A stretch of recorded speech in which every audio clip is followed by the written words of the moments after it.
Magandang araw, sambayan ng Pilipino. Magandang araw, mga kababayan. Kasama niyo po ngayon si Ka Eric sa isa na namang episode ng ating Balita at Talakayan. Maraming salamat sa patuloy niyong pagsuporta at pagsubaybay, pagtangkilik at pag-like and share sa ating videos. Utang na loob ko po yan sa inyo, mga kababayan. Pati po sa pag-promote ng ating Ka Eric Celis YouTube channel. Pag-usapan po natin, mga kababayan, itong tungkol sa ibinulgar ni Congressman Igay Erese na itong si Ombudsman Boying Rimulya ay mayroon palang 1.5 billion pesos, take note, please, 1.5 billion pesos na confidential fund. Nung panahon na siya pa ang Department of Justice Secretary noong 2025 alone. So, ibig sabihin, sa isang taon pa lang bago siya mailipat ni Marcos Jr. bilang pangunahing attack dog dyan sa Ombudsman, si Boying Rimulya ay nagkamal ng 1.5 billion pesos na confidential fund. Walang report, walang pagpapaliwanag. So malinaw na ito ay isang malaking question na dapat may paliwanag ni Boying Rimulya. Bakit ka nagkaroon ng 1.5 billion pesos na confidential fund equivalent to intelligence fund samantalang mas malaki pa ang budget mo dihamak sa budget ng Intelligence Service of the Armed Forces of the Philippines, kung saan buong pangseguridad ng ating bansa ay kinakailangan pong kargahin ng intelligence function ng ISAF. Saan ka doon sa pagpapaliwanag na yon? At ang isa pang idinagdag na punto ni Congressman Igay Erese ng Caloocan sa kanyang pagbubunyag, si Boying Rimulya ay naglabi o gumapang ng confidential fund mula po kay Saldico, when Saldico was still the committee chairperson of Committee on Appropriations. Sapagkat ang 2025 budget, ang deliberation niyan langging ay sa August, for example, August ngayon, mga August middle, papasok na po ang deliberation sa budget, ang tinatawag na NEP, National Expenditures Program, na galing po kay Marcos Jr. Wala doon ang kay Boying Rimulya na 1.5 billion. In fact, ang nakalagay lang doon, 350 billion. 350 million. So, 2024 po dinideliberate ang budget para sa 2025. During that time, si Saldico pa ang nakaupo bilang chairperson ng Committee on Appropriations. At itong si Boying Rimulya, mula doon sa 350 million lang ang nakalagay sa National Expenditures Program, pinagawa niya kina Saldico na maging 1.350 million, 1 billion, 350 million. Mantakin nyo yan. Hindi pa siya nakontento bago pa maging umabot sa bicameral, doon sa bicameral committee conference ng representasyon ng Senate at ng House of Representatives para gawin ito na buo na at final at isubmit for general bill, budget bill, mga kababayan. Nagpasingit pa, nagpahabol pa si Boying Rimulya ng 150 million. So all in all, sabi ni Congressman Igay Erese, 1.5 billion pesos ang naging confidential fund ni Boying Rimulya. Ayan. Ngayon, ang tanong ng taong bayan, saan mo ito ginamit? Ano ang naging diskarte mo at bakit mo iginapang na mula sa 350 million pesos lang ang confidential fund mo sa Department of Justice during the time of the submission of National Expenditures Program for 2025 na ipinasok sa Kongreso noong 2024 mga August or July. At ang tanong sa iyo ngayon, bakit nilagpasan mo pa, Boying Rimulya, ang intelligence and confidential budget ng mga totoong intelligence units of the government like National Intelligence Coordinating Agency, NICA, ang Intelligence Service of the Armed Forces of the Philippines, Philippine National Police Directorate for Intelligence. Lahat ng ito po ay kukulangin pa ang budget nila kung ikukumpara sa budget ni Boying Rimulya. At mataas po ang pagdududa ng taong bayan na ito po ay minaniobra. Kasi kung hindi ito maniniobra, bakit hindi mo ito idinipensa?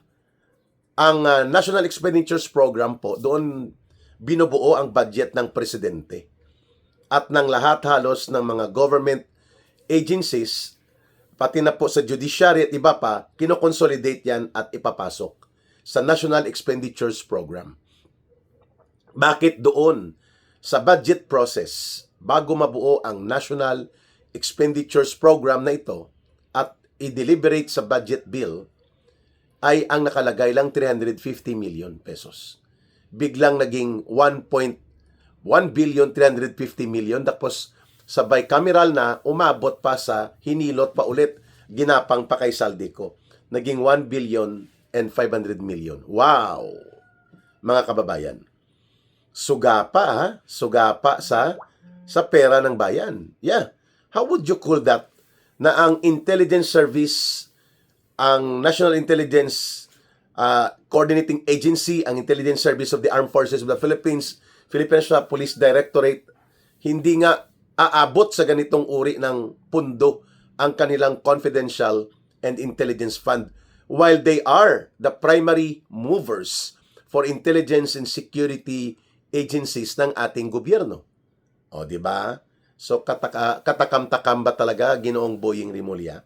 Tapos kung makabira ka kay Senator Marcoleta, as if nagnakaw siya ng pera kung ginawa sa pagkakagawa nyo ng tinatawag na frame-up cases against Senator Marcoleta, pati po kay former Congressman Mike Defensor at sa mga kasamahan nila.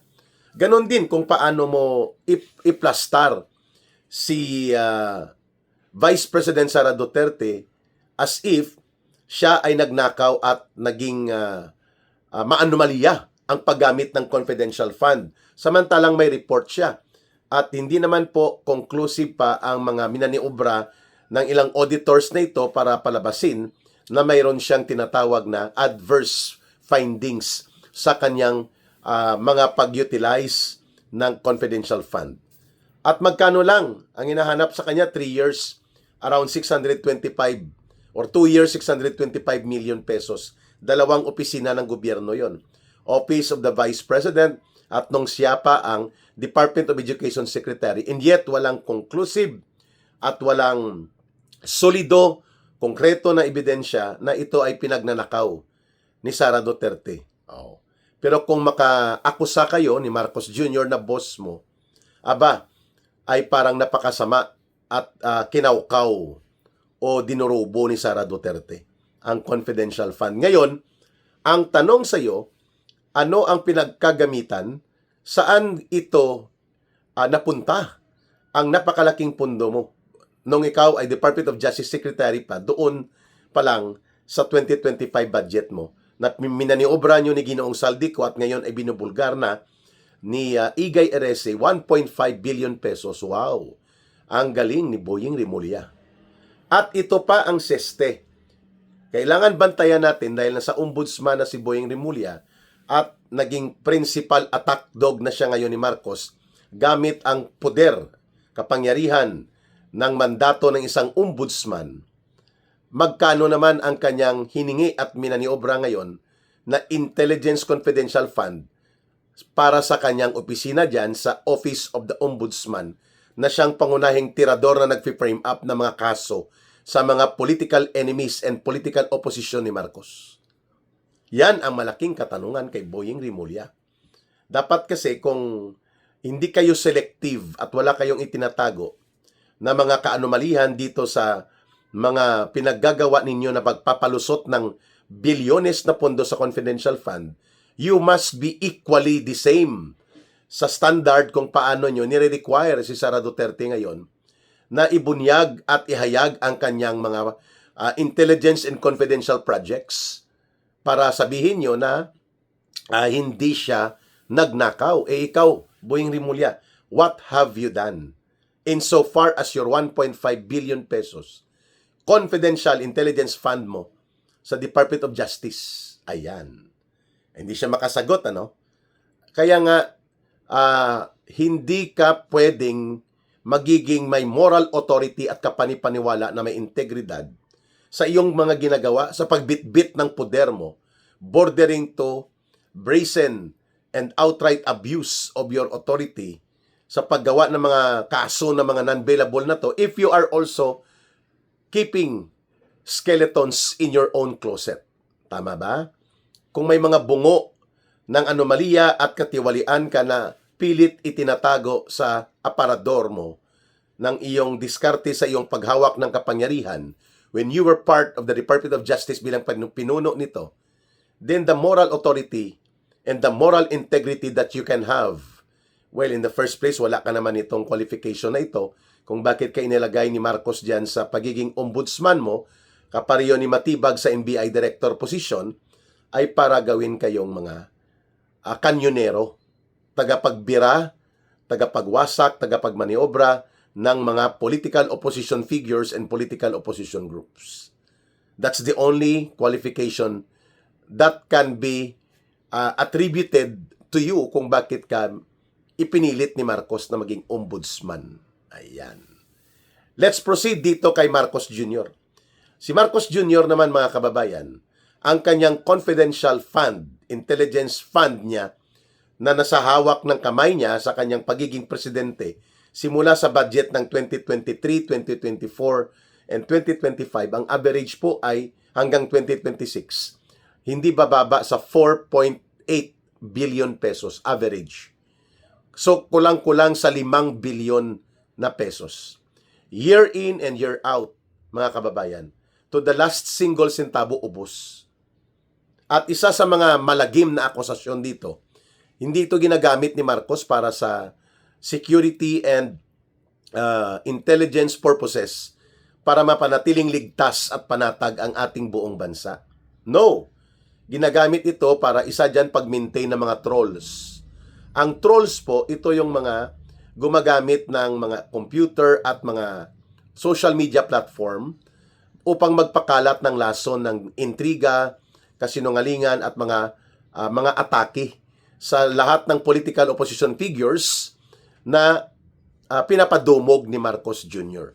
At according to resources of information na nakuhanan nila Senator Marcoleta, umaabot sa 1 billion pesos a year ang nagagastos para punduhan itong mga trolls na ito. Ang isang troll na yon yung pinatay doon sa Caloocan. Yung pangalan niya, yung imbornal ang bunganga na si Mama Mia, whatever the name. Lipata ang apelyido. No? Yung binaril sa dibdib at sa ulo. Yun, troll po yon, mga kababayan. Yun ang mga troll ni Marcos. At nakita nyo naman ang mga transactions doon, mga kababayan. Millions ang hatian nila. At sa isang buwan lang, nagpapartihan sila ng tagda 2 milyon sa grupo pa lang niya, mga kababayan. Doon sa conversation thread na nakuha at kumalat ito sa social media. At bigla na lang nawala. Yan po ang ibig nating sabihin ng napakalagim at napakasama po nitong pagpundo na mga trolls na to ni Marcos para lunurin sa kasinungalingan at sa kalukuhan ang mga mamamayan. Gamit po ang social media, gamit po ang information environment. 1 billion a year. Ngayon, uulitin po natin kapareho din dito kay Boying Rimulya. If you can insist, if they can insist and make it appear na parang iniiwasan ni Sara Duterte ang detalye kung papaano nagamit at saan napunta ang kanyang confidential fund, the way their allegations are being put up against the Vice President, why can't Marcos become so transparent as well? Paano niya ginamit, saan ginamit? Sa loob ng 4 na taon po, kung ang average ay 4.8 billion pesos, ang confidential fund ni Marcos mismo, saan napunta ang halos 18 billion pesos? 18 billion pesos na ito. At sigurado tayo, kung gumamit sila ng confidential fund na ito para mapalabas ang mga pundo, may kaparehong mga pangalan din po yan na ginamit. Kagaya ng Kukoy Kulukoy, ng Bunjing Dajaging, mga ganyang pangalan po na mga aliases. These are allowable categories of utilization and justification for intelligence projects. So wag po tayong ma-overwhelm doon sa propaganda na may Meregres Piatos, may Yoyoy Villamin, may French Fries King, whatever it is. These are humorous or comedic sounding names. Pero hindi nangangahulugan na kaagad ay mali yan. Pero kay Marcos at kay Remulla, dahil nga ang kanilang motibasyon, ang kanilang intent ay para ipalusot ang pundo, magdududa ka talaga. There is a strong possibility na ang mga aliases at ang mga paggamit nito, kapag hindi matino ang gumagamit ng confidential fund at ginagamit para ilusot through intelligence projects, kunwari, ay pwedeng maabuso. And that is what they alleged against kay Sara Duterte nila Marcos at ng kanya mga tauhan. Pero ngayon, ang tanong ng taong bayan, if you apply and insist to apply that kind of standard para ibulgar, kunwari, ang anomalya ni Sara Duterte, why can't you also reveal to the point allowable by law and allowable by security standards? Saan nyo ginamit? Sana punta ang inyong mga intelligence fund. Boying Remulla, 1.5 billion sa 2025 lang na taon. At hindi naman siya ang pangunahing intelligence and security agency. Marcos Jr., for the last 4 years niya sa gobyerno bilang presidente, 18 billion pesos ang naubos na confidential fund niya.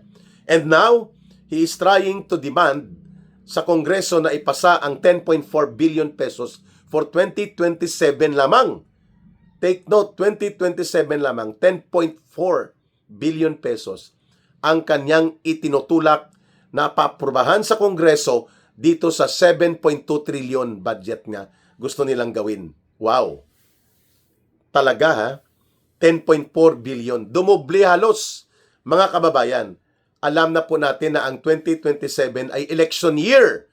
Sakaling hindi magtatagumpay ang mga evil plans ni Marcos at ng kanyang sindikato ng mga tauhan, kasama dyan sila Boying Remulla na ito, ang mga dilaw at pink, ang komunistang terorista, they're preparing for super billions of pesos para sa paghahanda sa kampanya upang imaniobra at imanipula ang elections sa 2028. Kung hindi magtatagumpay na makuha nila ang 16 votes or ang 2/3 votes mandated in the Constitution.